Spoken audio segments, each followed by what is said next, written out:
Esenlikler ildeşler. İldeşler hoş geldiniz. İldeşler bugün yine şu devam konstitusiya kanunlar hakkında gepleşimiz devam edeceğiz. Yine şu kanunlara gepleşimize başlamasdan ön bir sanı bir tema var. Katı kızıklı bir tema. Yine geniş ildeşimiz hem 2 gün bundan ön bir sanı gepleşi etti. Şundan uğur alıp menem şu öz düşüncelerimizi, öz fikirlerimizi şular hakkında aydalı dep ildeşlerimize şu temanı ortağa attım. İldeşlerimiz bilen näme bu tema? 21. asırın yalakaları. Yine şurada bir hepde 4-5 gün bundan ön bir sani video koydular YouTube'da. Şunu izledik. Yine hazır şurada şu videolar, bizlerin suratlarının nämesinde yanında şu video koyulacak. Şunu bir görseniz, dinleseniz son şu hakkında öz fikirlerimiz, düşüncelerimiz aydalı. Kim bular 21. asırın yalakası? Yani kim? Kimler? Saparovna Nurmuhamedova Türkmenistan'ın kahramanı diyen adı takmak hakkında Türkmenistan'ın prezidentinin fermanı. Karışsız, hemişelik bir taraf Türkmenistan devletimizin ve merdani halkımızın önüne bitiren ayratin görünüklü hizmetlerini, Türkmen medeniyetinin ve sungutunun hazırki belent derecelere yetmeginde kazanan acayip üstünlüklerini, ata vatanımızın mehriban halkımızı belentten vasf etmek bilen milli medeniyetimizi, milli aydımsal ve tan sunnatımızı, milli ruhta östürmege, dünya yaymağa koşan ulu şahsı koşandını, halife şairlik yolunu münasip devam ettirip, zihinli yaşlarımızı yetiştirmekte, bitiren giyingerimli işlerini, şeylerin uzak yılların devamını çeken ahlaklı ve derecülüklü zahmetini nazar alıp karar ediyorum.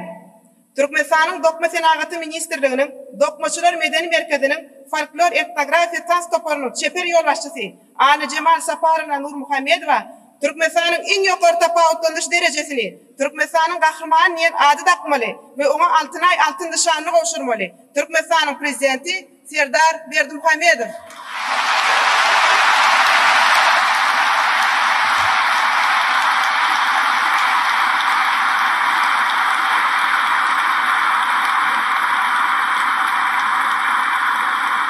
Arkadağlı kahraman Serdar oğul.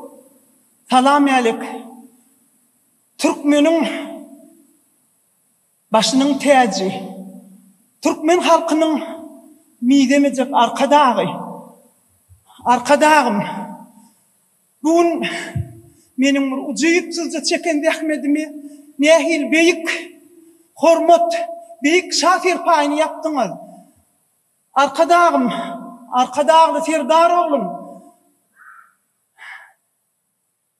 Men nehil üstünlüğe yetinmorsam, nehil derecelere yetinmorsam, nehil aydınmorsam, dünya başında siz varsınız. Sizin bana veren ilhamınız, sizin eksilmeyecek bize veren coşkunuz, atuda parahat yurdunuz, halkı gözünüzün görü cihal varıp, öz mehrinizi tindireniz için, Türkmenin sınıgıdı dünya yansallı. Türkmenin bir hiç yerde adı tutulmayan sınıgıdını mehriban, beyik arkadağım. Siz dünyanın yüzünü yanlandırdınız. Siz bizim beyik muğallımız, beyik mektebimiz, beyik halifamız. Mehriban arkadağım Serdar oğlum. Ha şu yılın içinde benim ucuyupsuzca çeken dehmedimi payitahtımızın yüreğini ak mermerden koşuk kurup verdiniz ya. Yentep men ne edip size razı ederim. Ne ki aydınlar bile ne edim. Bugün yapan şafir payınız beni ömrüm ötkençe belgili nesip olsa kahraman arkadağım. Arkadağım kahraman Serdar oğlum. Şu atuda kurup veren vatanımızı, şu atuda parahat yaşayan milleti, ağda bir ceviz halkı, sizin alıp barayan asudu yurdunuzu, sizi vasf edip, tede eserler aydıp, halkımızı toyu, dünyanın yüzüne car edeceğimi, men şu taydan inandırmağa urumsa dedim.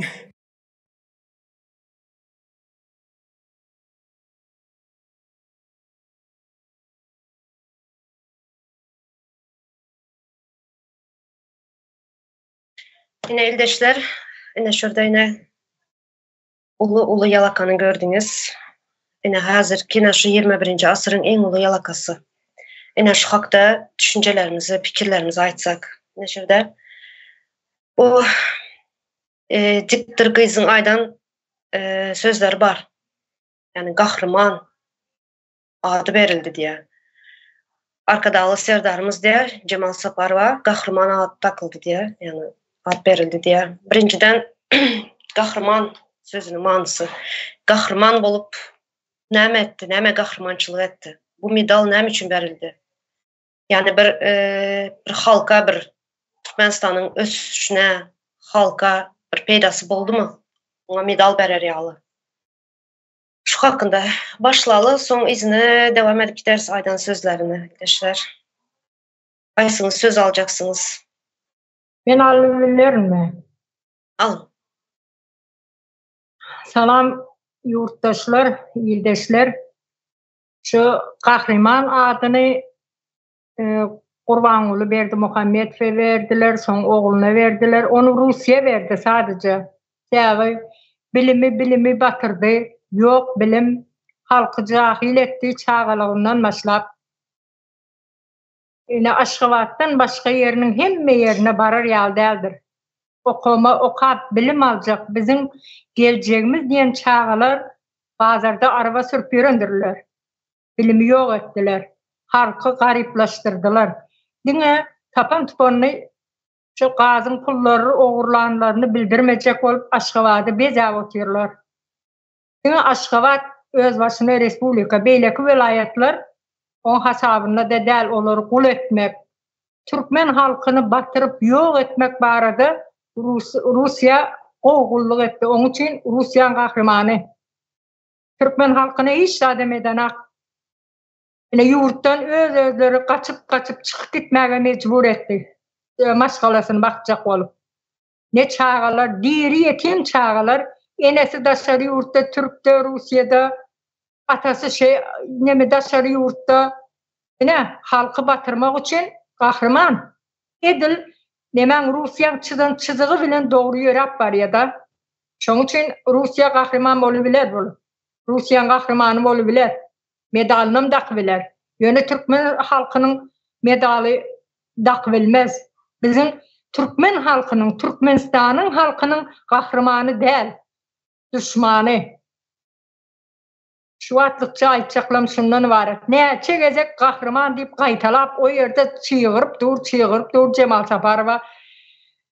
Niyaz'ın vaktinde Niyaz ölse bir yaşayacak değildi. Hala yaşapıyor. İnnem men aydımlarım senin sayağında, senin kömöğünde. Bu ben yalaka deyip, yarancan deyip doğru boynattı.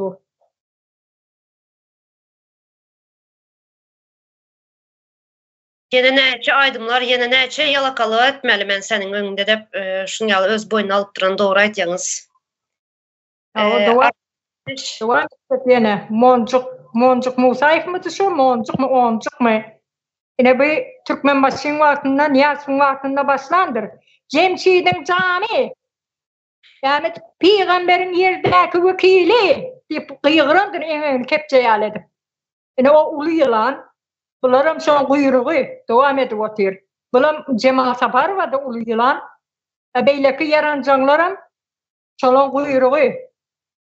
Yani Moncuk mu? Şey deyip dura, ulu yalaka. Yine bu azatlıkta gepleyenler vardır. Onlarım Moncuk Musayev'in nemelerdir, devamatıdırlar. Ya. Bu yalakalığın aslında öz tarihi var da onu başka günün bir ayrıntı bir gepleşecek. Onun için bir materyallar tayarlap koydum. Bu yalakalık nereden başladı, haçan başladı tarihi var onun. Arslan İldeş, size bir söz versem eğer müsait olsanız. Sağ olun. Hemen sağ olun bir de hanım çağıranız için. Bahar hanım geleniz için sağ olun deme. İldeşler salam size de deme. İnanın benim özümden bir seyrettim deme dinledim hazır.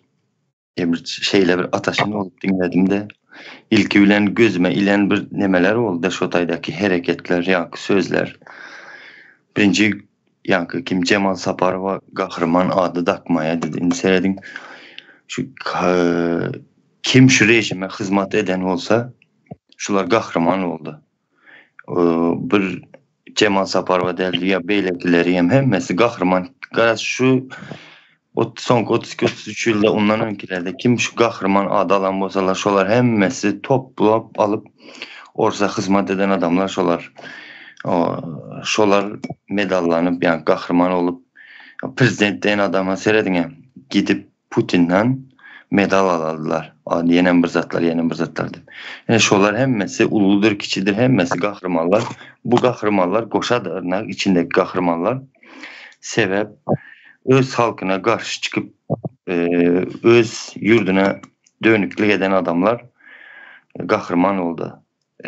Bu tay şonun yalı. İndi men has yenen bir zat illi gözüme ilen yeri şu yankı Cemal Saparova'nın gelip pahır sıra yankı yere çıkışı adımları adantıran önünde yankı yere seredip duruşları bunun ve yüzünü yankı şeyle bir pahır sırada bir çağa yalın bir özünü alıp bar oturan hazır ildeşlerimiz aydıp biler belki bu özünün şahsi işidir.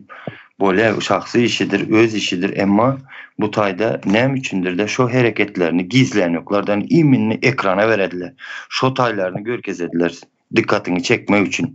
Bu indi yaşlara beri oturan imajı şeyle olmalıdır. Bu bol bilişi yani görelde görkezip bilişi şu ayalında indiki yetişecek yankı nesillerimi yankı gelecek çağlarım şunu yalı olmalı, şunu yalı yalaka sıramalısınız diyen bir imajları veredi ediyen hareketleri bilen aydan sözlerine daha bir eşitip dinlep oturar yalda anırın berine geledi.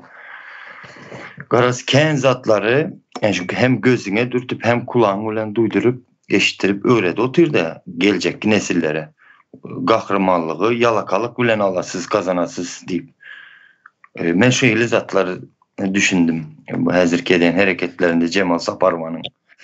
En ulu propagandistler şu. En ulu propagandist azı şu katı ulu propaganda işini alıp var ya şu.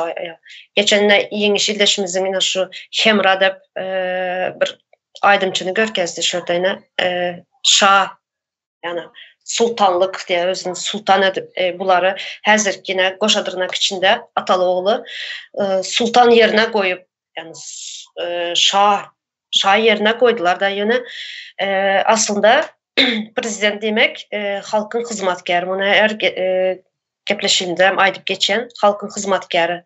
Halkın hizmetkarı sizin yani bizim halkın puluna aylık alıp şu halkın baylıklarından halka hem değişli Türkmenistan'ın baylığı çıkan yerin altı yerin üstündeki baylıklar şuradan şu baylıklardan peydalanıp yani halkın pulundan alıp şunu yalı ne diyecek buldum yani şu halka hizmet edecek adamları getirip sultanlık nemesini koydular da sultan adını şah adını koydular yine hazır mesela yine şuradayım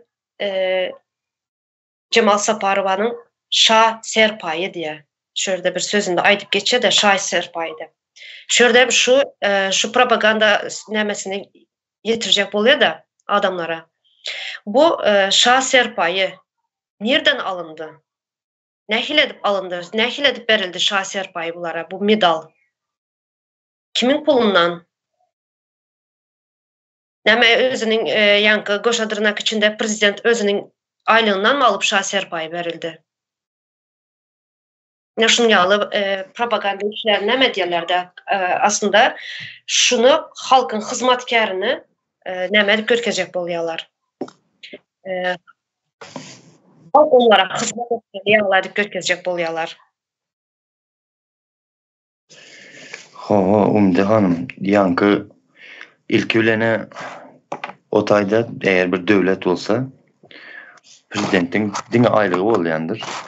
Onun başka hili girdecisi yazadı bolmalı der. Bu tayda şah diyen sözünü bunlar ne için kullanırlar? şu şahlık sistemasını getirelim diyen imajları bilenme. Şonun yalı bir terzde yani halkın sözünü halkın kulağını öğreniştirip yani beyin altına koyadılar da bunlar patsaznanesine. Şeydi bir yavaşlık ulen yani halkı öğreniştirip hadi indi başlayalım indi şahs edip seçelim indi şuna karar verelim şu dereceye getirmek için şular şah serpayı şah yine bize şuna sözler ulan oturdu aslında yine bu halkı indiki bir halkın bedbahtçılığına bir tayarlamak bir prosesler mene ildeşlerimiz Yeniş Sapara Dağı çıkışlarında düşündürüp geçti. Yani oncuk musayifları, zatları neyle oçura durup fikili men açacak, men yalakalık yapacak deyip fikili yediyen hareketlerine bir sineden bulsanız yani mikrofona topulup durandırlar da birbirinin elinden kakıp alıp mikrofona seyredip topladılar da men açacak. Bunlar ne için onyalı hareketleri dedi otayda birbirinden neme söz kalmayacak mı yalakalığına şun yal hareketler bilenem garaz hemmesi şulan ediyen işleri dine halkı aldalap şular en güçlüsü şuna yallık sırap yaşamalı garaz kanun hak hukuk gerek değil şular razı etsen durmuşsun boladı abispeçinli sen dilen bir halkı şun yalı imaj verediler hem bu tayda kanunum gerek değil, son konstitusiyada gerek değil, bilim bu zatları öğretmeyim gerek değil. Şu zatların altyapısı için şu yalakalıkları yapadılar da. İndi seyredin bu yalakalıkları kimler bizlere getirdi. Ben şu tane nime demende köprü düşünemem. Bizlere meselem değil de hakikaten Orus İmperyası sömürü oturan 150-180 yıldır.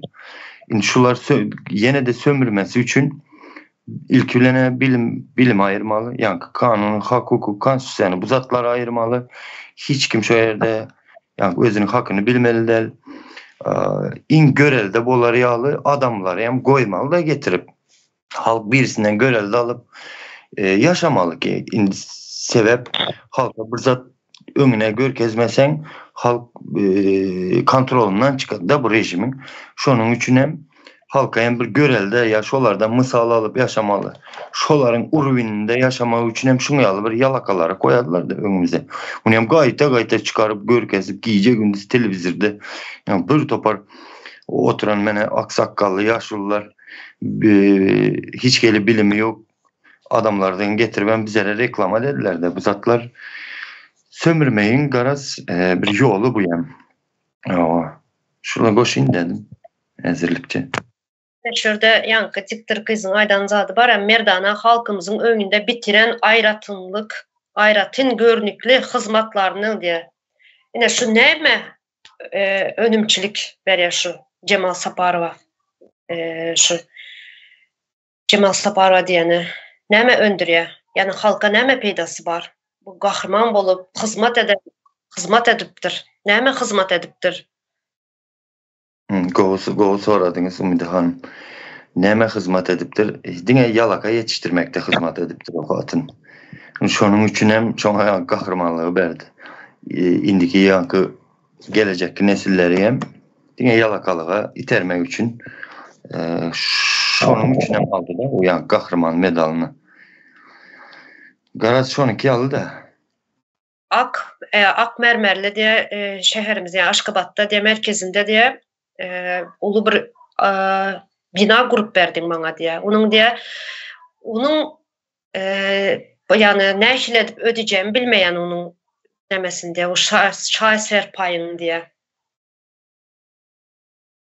Onun diye ne işle haysı aydımlar aydıp ne işle aydımlar aydıp sana diye bunu ne işle edip ödeyin diye şunu yalayıp özem dikkat eden bolsanız ne etçe gezek arkada dep geçti. Her sözünün birinde arkada. Yine şu katı ulu bir nemede şu propaganda şu yaş nesle. Şu yankı ak köşki dedi. Ak köşki kimin hasana grup veriptir diye doğru soradınız. Ondan sonra bir yankı Cemal Saparova'nın ucupsuzca çeken zahmetim deyip geçelim o seyredin. O hiç zat etmendir bu neme. Özyen bir yan taraftan alıp pikirlenip görsen boynuna otan hiç zat etmediğini. Yine de şon yalgı uydurmuş da yaşadı oturan. Son elbette onlar arkada alı serdarman dedi. O belki onların düşüncesine garanda onlar uydurmuş da yaşadı oturan için onların arkada ağıdıram. Bilen al düşünüp görsen doğru hem geledi. Ama ediyen onun aydışı yalı ucupsizce zehmetim diyen yerinde dine halka yani bilimsiz olmayı, yalaka olmayı, şunyalı işlerde aktif olmayı örnekti mi Türkler şonun yalı bir zatlar geç oturan şotaydayım şeyle bir imaj bir zatlar berede bu Cemal Saparova bir neme yalakalıkta bir talant var bu yani bir tebligat tarafından verilen bir talantın bir görünüşü yalı edip bu yankı yalakalığının özünün dereceleri var. 1. derece yalaka, 2. derece yalaka. Şonun yalı bir neme bir yalakalığı yetiştiriyen onu yani bir bolmalısı yalı edip durmuşa geçir oturan bir ediyen işleri vardı. Ona yani olsa ucupsizce eden hizmatım deyip geçedi ona seyredin. Senin eden işin, o eden hizmatın halka değildiğini zada şu Rus imperiyasına ve onun kuklalarına hizmet edip dursun. Yine şu hazır Cemal Saparova yine 3. Koşadırnak içinde 3. prezidente yalakalı edip geliyor. Niyazova yine 20. asırda Niyazova yalakalı edip geldi. Yine 21. asıra geçtik. Şimdi hazır Ataloğlu Berdimuhamedovlara ikisine hem yalakalı edip geliyor. Yöne bir gezek olsun çıkıp ekrana yine şu halkımız şunyalı kıyın dövrler geçiriyor. Kıyınlık hazırına halkımız yurtu taşlap göç edip gidip otur. Eneler çağlarının ayrı kal otur, maşkalasından ayrı düşü otur ildeşlerimiz. Dep şunyalı bir gezek olup bir gezek çıkıp ekrana şu zatlar ayttı mı? 3 prezidente halkın hizmetkarına hizmet edip gele, kulluk edip gele naşlar, yalakaladı, propaganda işlerini alıp gele. Bizlerin halka hazırkene 21. asırda bizler şunyalı hazır bir dünyanın ösen dövründe, teknolojiyanın ösen dövründe, yani şimdi bir hazır ösüş var da dünyada. Yöne bizlerde hazırına İlat sanı köpelmeye, ilat sanı gitgide azalıyor, gitgide ölümler köp, çağa ölümler köp, keselçilik her yerde yani canaden vaktim yurtta içeride canaden vaktimiz sadece şunun yalısı nemeler var da komşularımız kaç yani gide oturandır, karındaşlarımız giden yurttan nehil edip çıkıp biliyaz, nehil edip yurttan kaçıp biliyaz, sonra ölümçülük, şunun yalı havar alıyaz, bir goğu havar yok yurtun içinde. Bizlerin halka hazır şu, ne şunun yalakanın edip duran zatları gerek mi bize? Şu kurulu oturan binalar, ak mermerden binalar diye, şaheser payı diye. Bizlerin halka peydası varmış zatların hazır. Şu zat, şu adamın, şu ayalın edip duran zatının, edip duran geplerinin hiçbir peydası var mı halka?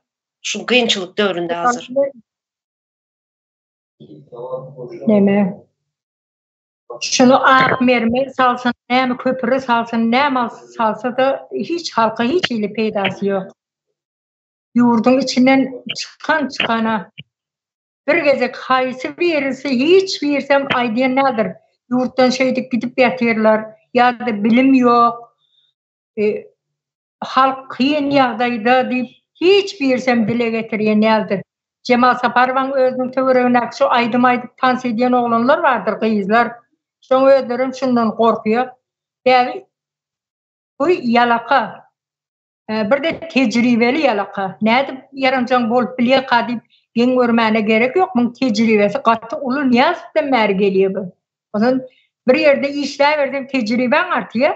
Bunun tecrübesi artıp önüne düşüp giden. Yarancanlıkta anır başına çıkıp izine bir kayıtıp gelen ayal bu. Cemal Saparova.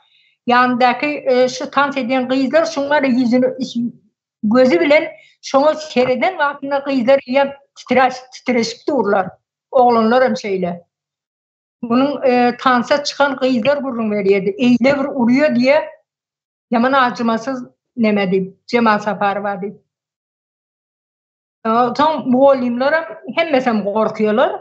İlkinci men aktıklarından soruyorum da mektebe varanına ne deyip gurrun veriyor, ne diye, ne prezidentimizi ne övüyor mi?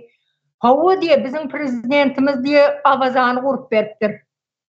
Benim sordum avazanı aylığından kurup verip mi, bir yerden prezidentine pul alıp mı, maşinini satıp mı, ya bir öy satıp mı, ne kurup verdi o dedim. Bilemek diye. Biri sonra ne mi avazanı aylığından mı satıp veriyor? Halkın hakkından kurup veriyor. Halka versin aylığı nemesini hakkını versin. O Rusya aptırıp oturmasın gazi, neviti hem mezadi. Halka paylasın. Halkın vergisinden hem salınıyor o zatlar. O gideni ak mermeri yöne televizyonda görkezmek için görkezmelik yöne salı oturanın peydası yok. O nemeden, gazdan, nevitten bir gün çıkan pula yetip oluyor o zatları. Onun ulla kan edip nememi olayımlarım okuvçulara şunu ağına sindiriptirler. Prezidentimiz öydip veriyor, prezidentimiz beydip veriyor. Yani bir Şamil deyip, neme kurdu deyip Niyaz'ın altında bizar ettiler. Yöne Şamil kurt verdi. Şamil kum içine halk giyirben bilmeyer onun bağına, zatına. Dine daşından kuvanıyorlar. Ay Alman ağırlı bağı var. Ona dine özü dem almağı var ya. Yanına kıyıza kaz edip deyip keyif etmeye varıyorlar. Yani kurban olayım hem şeyle. Serdarın hem şeyle. İsteyen kıyızını getirdi otuyor. Yani bu Türkmenistan'ı son senin kahramanı adı Putin verip otuyor bunlara. Halkın kahramanlık görene. Haysi halkının önünde duruptur. Ya daha soğudun mu? Ya da levapta su aldı, sil aldı. Onca cahilsiz kaldı adamlar. Şoların arkasında durup kömek edip mi kahraman mı olup mu? Ya da marda yine möcek yapıp yatır. Şoların möceklerini ayırıp, şolara bir seyredip kahraman olup mu? Eline kılıcı alıp ata çıkan yerlere ben kahraman da kahraman iti vursan kahramanı sıçıyorlar. Kahramanla beyleki adam yarıncan. Kahraman medallarım var Alabay medalı. Zaten şu Alabaylı medalı layık emmesen. Şu tedbirzat koşun da yankı çağaları oraya zat deydiniz Bahar Hanım. Şu tayda aydıvam geçti mi demen yankı zehirli çağaları yetiştirmekte deyip zehirli çağa yetiştirdi mi ya yankı yalaka yetiştirdi mi o ayal. Elbette halk özü biliyordur onu. Yalaka yetiştiren için zehirli çağını hiç kaçanım östürmeyerler olar. Onlar o zehirli çağını yetiştirse yankı sistemaya karşı geledi de zehirli adamlar. Onlar zehrini öldüren adam zehrini öldüren gelpin kıskası. Şimdi şu tayda şu yankı Cemal Sapar ve belki şeyle bir kesel mi bu bilmedim ya bir nemeye öğürlendir bu ayala yankı tecrübede hendi yerinize koşasım geldi Bahar Hanım. Hakikaten hem katı tecrübeli olup giden bu ayal. Sebep yankı 3 minut mu 4 minut gepleyer bir gezek alcıra men yankı açacak sözünü yadından çıkarmın her kaysını izine koyup aydışına o seyredin ya o özü yaxşı bir yana baran bolsa hem pameti menikiden güçleyken de şuna haydası meldi. Sonra yenem neme diyecektim hazır. Bu yalakaların neme bir bolera bir adamlarda hesiyet bir uruşmasa keyfi olmayan bolera bunlar şonunki alı bir yalaka yapmasa yalakalık etmeseler keyfi olmayan bir adamlara örülüptür de indi açacak olatanım ildekiler bizim hazırki şu yalakaların boluşuna şuların kovu yaşayışına hiç gelip önüm öndürmen hiçbir yerde kara der dökmen bir zat bir oylap tapman kovdurmuşta yaşamayının sebebi nerede yatır. Biz hazır hemen neticelerini sanıp aydıp geçiyoruz da. İlkülene sebebi biz garaşsız değil. Orası imperiyasının sömürgesindemiz.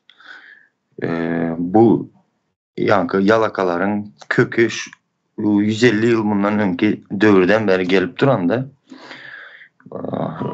şu yalakalar olmasa hazırki devlet sisteması koşadırnak içinde bunların özünün kuran sisteması da bize devlet deyip tanıdı oturanı işlemeyer. O yalaka ne diysem size yalakaya kimin ihtiyacı var da gepin kıskası o Sistemin ayakta peydası var. Ayakta kalmasına, yaşamasına, uzun yaşamasına peydası var. Ayakta tutuyor şunu. Şimdi sözünüzü bitiren olsanız biraz koşun, temamıza geçelim. Yine şu ildeşlerimizden sonraki alıp olsun şu bizleri izleyenlere. 21. asırda gerek mi?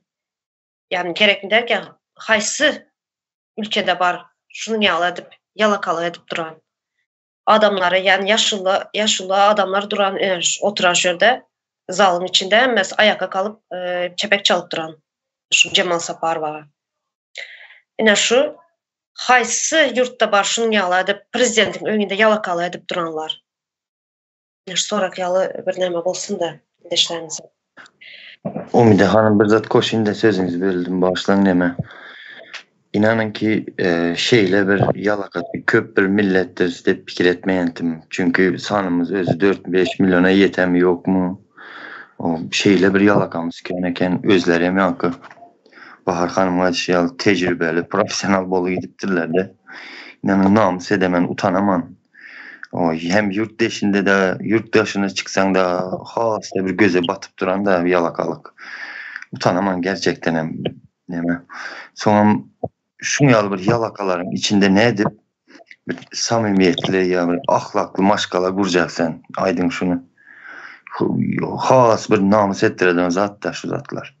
O Cemal Saparova yankı çağlar urup yankı daşar yurtlara satıp yorum kim bilsin nene nemeler edip yorum bilmedim velin.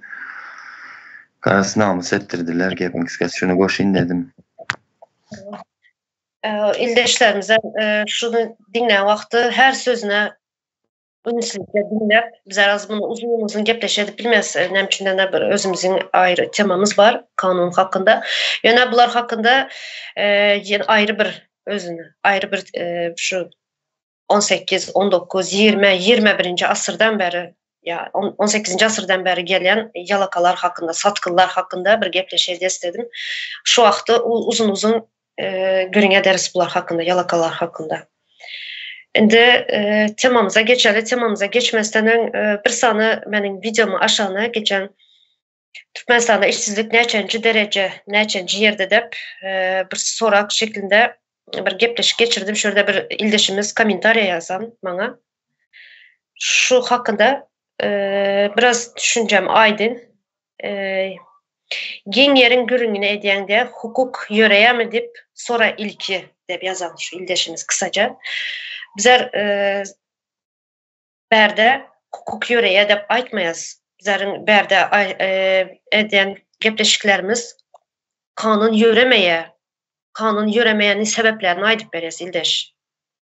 Şurada akdeplere kara kalan bilen çizilen bolsa şu zat çizilen bolsa şu zatı özleri bozu oturanlar. Şular hakkında bize göründeşlik geçireceğiz berde. Öz düşüncelerimiz, fikirlerimiz aytıp geçeceğiz. Kanun var ya da kanun yöreye de aytmayız. Kanun aslında yok. Kanun yani konstitusiyanı düğübünden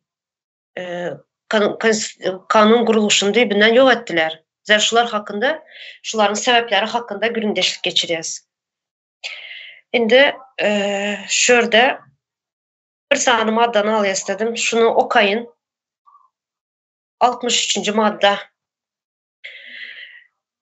Devlet her bir adamın yuridik kömeği almaya bolan hukukunu kepillendirir. Kanunda göz önünde tutulan halatlarda yuridik kömek töleksiz verilir. Şu hakkında ildeşler. Şu maddanı aldım bugün. Her bir sözüne dikkat edip her bir sözünü inceleli. Birinciden devlet diye. Bizlerde devlet var mı? Kanunu yağdayda devlet var mı? Başta şunu şu hakkında. Bizler aytıp geçeceğiz. Koşa dırnak içinde. Devlet diyen zat kalmadı yurtta. kanunu yok devlette. Yani kanunu yok yerde devlet bolma hakkı yok. Umide Hanım, ben söz alayım da neme. İndi karan seyredin şu tayda 63. maddan okadınız da biz neme geledi. Türkmenistan'da özü adam deyip yazıklı pasportlu bir adam var mı gelip sorak geldi ilki bile. Ondan sonra devlet her bir adama yuridik kömegi almağı bolan hukuku kepillendirir diye. Çünkü bu devlet bolsa elbette Türkmenistan devlet yok ildeşler. Devlet sisteması kuruksuz. Ondan sonra bizim hem pasportumuzda hemmemizde neme deyip yazık kullanan rayatı deyip yazık kullanan. Onda yeni de bir şeyle bir neme var. Umide Hanım şunu bir belirlep geçeyim de Türkmenistan'ın ildeşler konstitusiyasında 2. bölümü var. Şotay'da 25'ten 65. maddeye çenli neme geçer. Adam ve rayatın nemesi diğer hukukları, azatlıkları ve borçları diyen 40 tane madde vardı. Şu maddeleri okayan vaktiniz 10 tane şunun yalı madde rayata deyip geçikildirende şu nemenin içinde de garaz şu maddeleri okayan vaktiniz siz yankı yurttaşı, Türkmenistan yurttaşı bolup durup hiçbir heli sizin hakkınız, hukukunuz yokluğuna gözünüz yeterli. İndi biz şu tayda doğulan olsak bu ne için ayrımcılık geçerdi diyen bir sorum var. Adam deyip kime ait otur bular? Bize pasportumuza yazıptırlar rayet deyip. Ondan sonra adam deyip kime ait ya bular? Demek bular ki bir yerde düşündürüp geçeceğim bolarlar hali. Önümüzde seyredip durursak bolar şunyalı görürüm deyip fikir ediyen. Yok adam demek ya rayet demek elbet sözler bir yurttaşı yurdun vatandaşına rayet değiller. Adamam çepten sağdan gelip geçen adamlar aydılar diye deyip bilerler bular. Bu taydaki maksadı rayet diyen sözü elbet deldiğini görkezecek olup bu sözler ulanarlar yan kaydanlarımı. Böyle diysek yankı kavul edelim diyelim koşadırnak içinde. Ama geleden yankı 63. maddede belirleyen hakkı, hukukuna seredine devlet de her bir adama yuridik kömegi almağa bolan hukuku kepillendirir diyer. Türkan sen yanı devlet taştan gelen adama adam diye oturantın. Nem için şu aydılan sözler rayet diyen geçen maddalarda yok yani şu zatlar Umide Hanım illeşler. Garaz berdek gatiken ayrımcılık var. Şu maddalar okan şu tayda düşünersiniz illeşler. Gatiken şaşırımlı yerleri var da siz ben hazırlıkça şunu aydayım dedim. Çarşının gözüne sereden yağla bu kanunlar okan vaktinde oradan bu zatları başta okan vaktimiz köp dikkat etmedik. Ünsüce yani dikkat etmedik. Sözün kısası. Yöne hazır bir oka üstünde işleyen vaktin dikkat çekedi. Doğrudan rayet deyip bir maddas ayrı bir maddaları var. Sonra adam deyip maddaları var.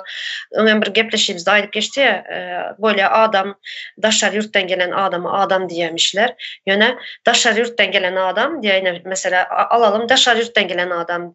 Devlet her bir adama diye yuridik kömek almaya bulan hukukunu kepillendiriyor. Onda rayetlara ne için kepillendirilmeye? Yurtun içinde yaşayanlara. Ne için adamlara kepillendiriyor? Şurada şunun yalı bir sorak çıkıyor. Bunlar yazan vakti ne hili bir düşünce, ne hili bir fikir bilen yazıplar, ne hili edip yazıplar, bunlar özleri düşünüyor mu şu yazan zatlarına? Ben hiç doğrudan bu aydalan zatlar hiçbirine manı çıkarıp bilemiyorum. Çıkarıp olmaya manı. Yani şurada yine bakar ildeşimize ayrı bir gürindeşliğe vakti ben şu maddan okudum da yine manı çıkarıp bilem yok diye. Doğrudan manı çıkarıp olan yok bir de. Devlet her bir adama diye yuridik kömeği almaya bulan hukukunu kepillendiriyor. Böyle adam rayet de alalım. Şöyle yurttaşı diye alalım. Türkmenistan'ın yurttaşı şunu yal bu değil mi? Yaşayıcısı diyelim. Devlet her yaşaydıya diye juridik kömek alma bolan hukukunu kepillendiriyor. Yöne ene şunun ýaly sud bolsa misal üçin. Ene bäde Türkiýede şunun ýaly bir juridik işin düşen wagty bir sud bir dawa açan wagtyň sana döwlet bir advokat berýär. Var şunun ýaly baronlar toplumu diye baronlar mahkeme nemesi var. Men özüm bir neçe gezek şunun ýaly advokatlyk işim bolanda baronlara iş bilen dawa açtyrdım advokatlara. Muht. Pulsuz. Bizlerde barmy şunun ýaly Türkmenistanda? Mysal üçin Kemine eldeşimiz, Merdan Muhammedow eldeşimize advokat kömeği boldumy? Kömeği bolan bolsa, hani bunun işleri, açan davası, yani mahkeme işleri, sud işleri nerede bu zatlar? Hani şunun devletin veren kömeği ildeşimize? Sultan ben söz alabilirim mi? Alabiliriz. Hemen o advokat diyen zat Türkmenistan'ın içinde polisiye var ya, çıkış oradan değilse oradan hem bir yeri bilmeye.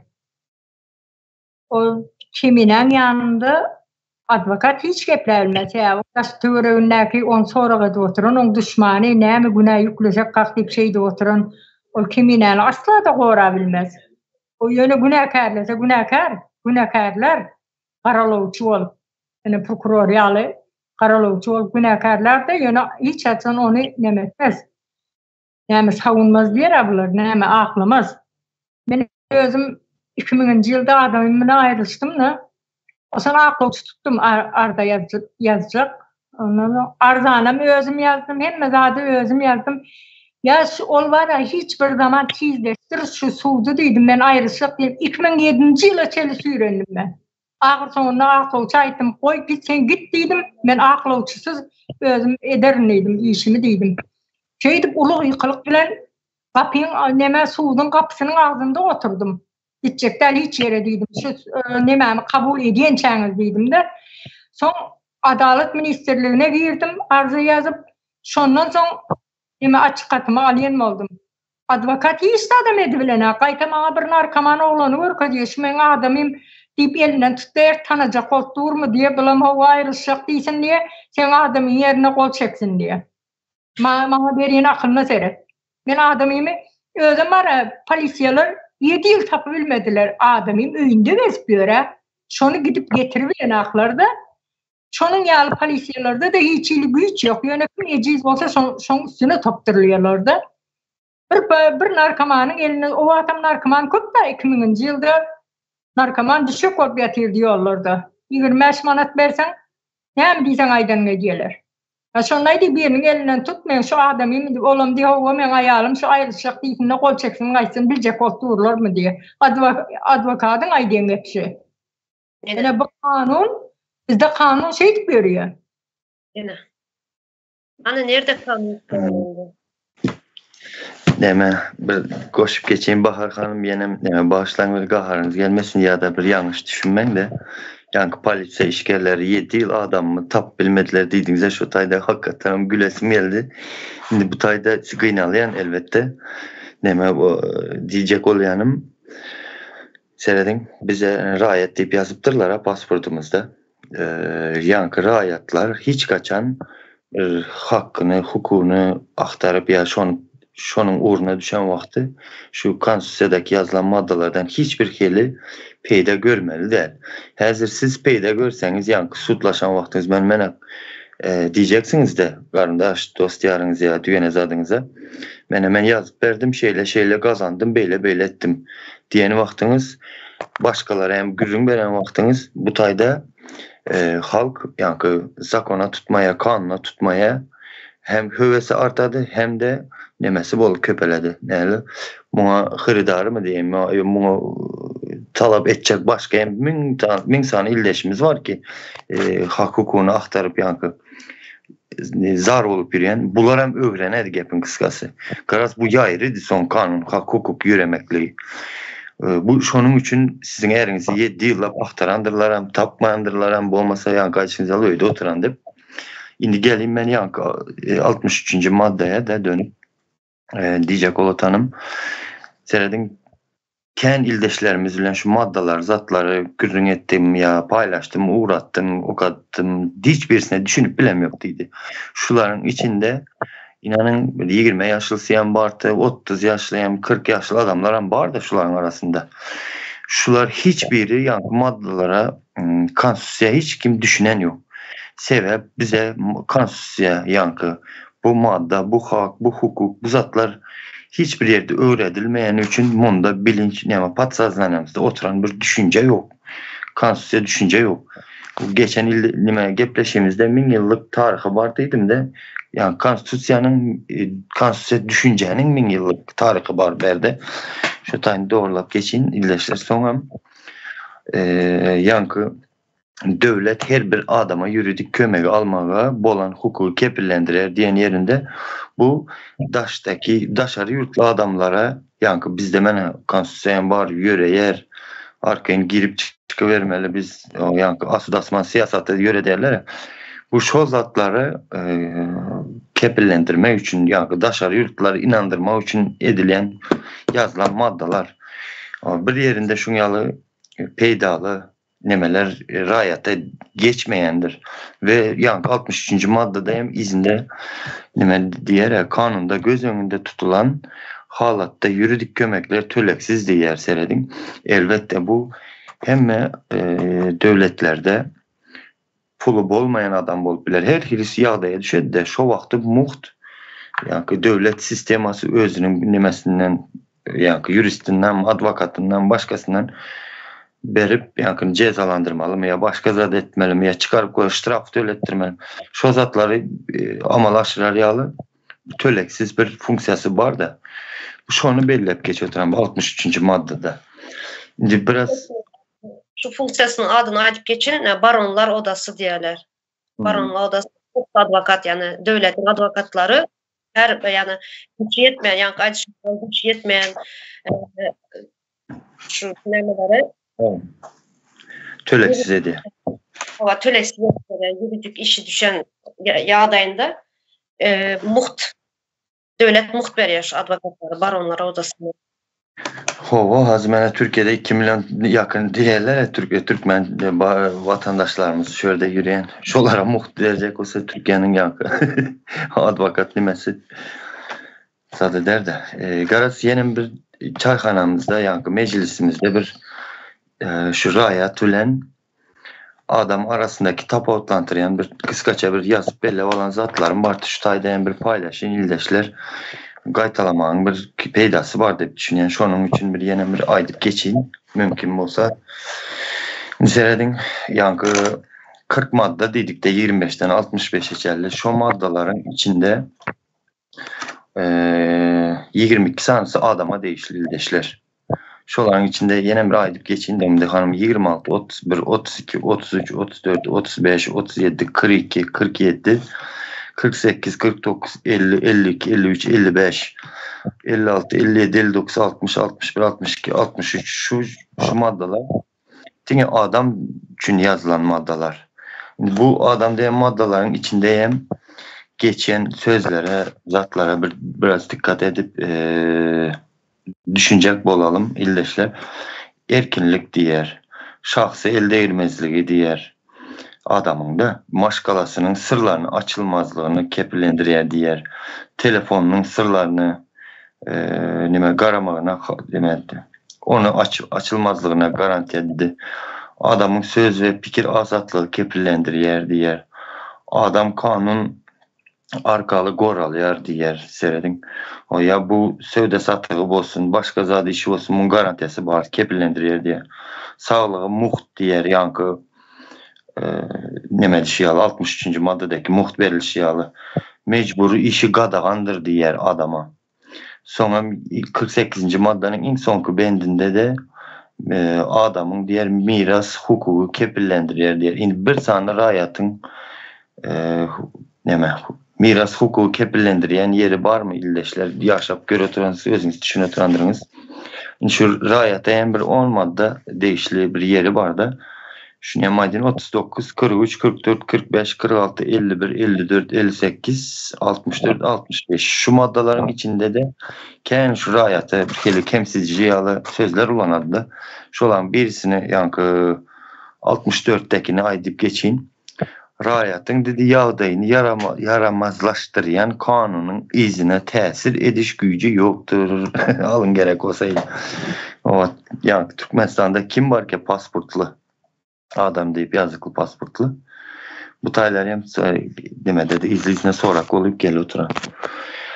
Garaz şeyle zat vardı. Rayata öz içinde de yani Türkmenistan içinde doğulan adama rayet deyip koyup taştan gelenlere hem hak hukuk bağrını verip bitirirlerdi.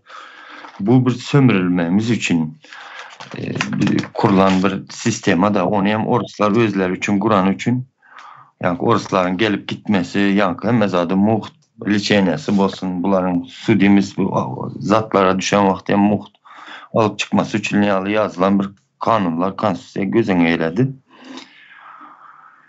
Hava, şunu aydın dedim hazır şimdi yakalım. Bu zatlarınızdan aydan şunu ya adam rayatlar ayrı dediğinizde şundan çıkaran neticem düybünden bu kanunlar düybünden yanlış yazılan kanunlar. Düybünden yani konstitusyada ne desem karıştırıp nemetip taşlattılar bu konstitusyonu. Bunun yalı bu olma hakkı yok bunun yalı kanunların. Bu adam ayrı, rayat ayrı. Yani adam kim, rayat kim? Bunu bize bir çıkıp düşündürseler kim bular? Bunun manasını düşündürseler halka. Ne mi demek bu? Dübüne yok edip taşlar. Cemal Saparvan pasportuna hak vermeli. Demek de o yarancılara belki adam Türkmenistan'ın adam vatandaşı diyendirler. Pasportuna ne? Garip beyleki garip halk olmalı değil hakkına kararını. Biz garip olmalı değil. Özü garip edi otirda. Benim ezip bileyen halkım rayet diyendir. Rayet geldi emin çıkarmanı gezip görürler. Oturmuşmuş çıkarıyor 3 aydan önce. Ne çiçek, maymun çiçeği, hastalık varmışın, yollar kapanıyormuşun, 2 ay önünden başlıyorlar, yalakalar. Halkın sesini çıkarana yolları yapabiliyorlar. Son yalakları rayet diyendirler. Cemal Saparova dağı yalakılık yapıyor. Hem olsa da özün suya boğulmadıktan yüzüne çıkabiliyor deyip onlara adam diyen olayım mesela. Adam kim? Yok. Adam ve rayet diye. Öz başına ayrımçılık yapıp oturuyor da başkalardan ne mi, daşarı yurttan ne mi bekleyeceksin? Bahar Hanım sözünüz bölen de şurada yine ösen devletlerde çağalıktan, kiçilikten, kiçi vaxtdan kanunlarını, borçlarını öğrediyorlar. Haklarını, hukuklarını öğrediyorlar. Yine bize şu zadı çağalıktan öğretmen için. Yani bütün halk hiç bilmeye bu zatları. Bilen adamlar hem sesini çıkarmayın, imsin oturlar. Halk bilmeyen için şunun yalı kendisine aklına neyme özse şunun yalı yazıp rayet neyme, adam neyme, bu zatlar hem manısını hiç özler düşünmeden yazıp halka hödürleyerler. Yani hödürleye derken şunun yalı bir kanun çıkarıptılar özleri. Neyçi gezek bu Niyaz Hıldır'ından beri neyçi gezek kanunlar değişti bu. Kanun değiştirmesi geçildi. Yöne şurada şu zatları eğer halk düşünmeyen için şu zatları aydıp yöne bize mesela yine halk toplum ne diyorlar köpçülük bir cinayet işeden vakti adamlar halk işeden cinayet işeden vakti şunun yalı kanun var deyip önümüze çıkarıp koyuyorlar. Yani bize bunun yalı kanunlarımızı bilmeyiz. Neme yazında manısından düşünüp bilmeyen halk. Çünkü öğretilmeyen halka. Bilmeye bu zatları. Yani şuna bize kanunları bilen adam içeride yine Türkmenistan'ın içinde juristler var. Jurist kurtaranlar var. Bize çıkıp şunu düşüntürmeye borçlular. Bu yazan kanunlar neme de yazılan neme manası bu yazan kanunlarının şu zatlara bize düşüntürmeli bular. Ümide Hanım hazır biz berde konstitusyanın madde aydıp güzel edip geçenimiz için neme ildeşlerimizin şuna düşünceyim gelmeye mümkün. Barken işleniyor iken zat deyip de Biz hamala neme tasdiklayan yalı bolmasın ildeşler bizim berde açacak oturan düşündürecek oturan zatımız hak hukukumuz yeniden doğulanımız için bizlerem insan olanımız için var. Ama Türkmenistan'da şu güneçeli işleyen yok. Biz şu zatların işlemeyenliğini yüze çıkarmak için Suudi'de oturuyoruz. Bu konstitusyon hem şu güneçe öğretmediler mi? İndiyen bundan sonra gerek değil diyesim geledi. Bu konstitusyon elbette. Şu konstitusyon. Bulan rayet tülen adam deyip ben öz yurdumda beni bu derece aşağı düşürüp yazan konstitusyon gerek değil hem diyesim geledi. Şimdi bir taraftan hazır yankı yalakalar dedik de şu yalakalara hem illeşler gören vaktiniz ya önünüzden çıkan vakti da şulara bir kere yüz vermeli değildir ya bir anraya seyredip geçmeli mi? Garaz şulara boyun eğmeli değil de biz şuların şunyalı ayrımcılıklı ediyen hareketleri, yenen bir zatları bize riayet deyişlerini biz kabul etmelemez. Biz sesimizi çıkarıp otursak kabul ettiğimiz oladı. Şunun için her kim başardığından öz uruyundan bu zatlara bir karşılık görkezmeli, boyun eğmezlik etmeli. Garaz şu hazırki rejimi saklap duran yalakası olsun, başkası olsun şulara yüz vermeli değil de biz ildeşler. Köpümüzden tanışım deyip şuları uyun töründen yedirip içiresiz özünüzün giymediği içmenizi etmeli değil şu işleri. Garaz hiçbir taraftan şulara boyun eğmeli değil de şuna deyin dedim. Doğru.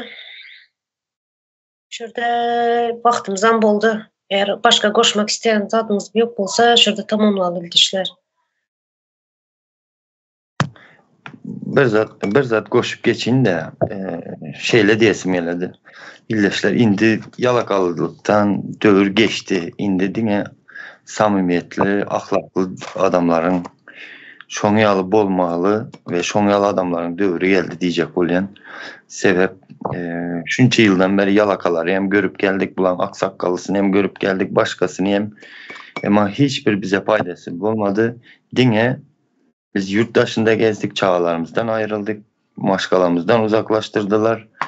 Onu da yine de hamala biz özümüz bir ukupsuz, başarcansız, pul tap bilmeyen, akıllı yetmeyen bir adam yalaydıp bizi yine de özümüzü günahkarladılar de bir arayçılıkları bilen. Garaz boyun eğmeli derler şulara. Şunu koşayım dedim. Halka peydası diyecek yani öndürücü güç yurttan çıkıp kaçtı. Yani halka hiç peydası yok. Hiçbir zat öndürmeyen sadece yalakalı edip bilenler yurtun içinde naşınyalı propaganda işlerini edip dururlar. Cemal Saparovayalı. Naşı en ulu bir kahraman yalaka diyelim şuna. Naşınyalı koyun. 21. asırın kahramanı yalakası.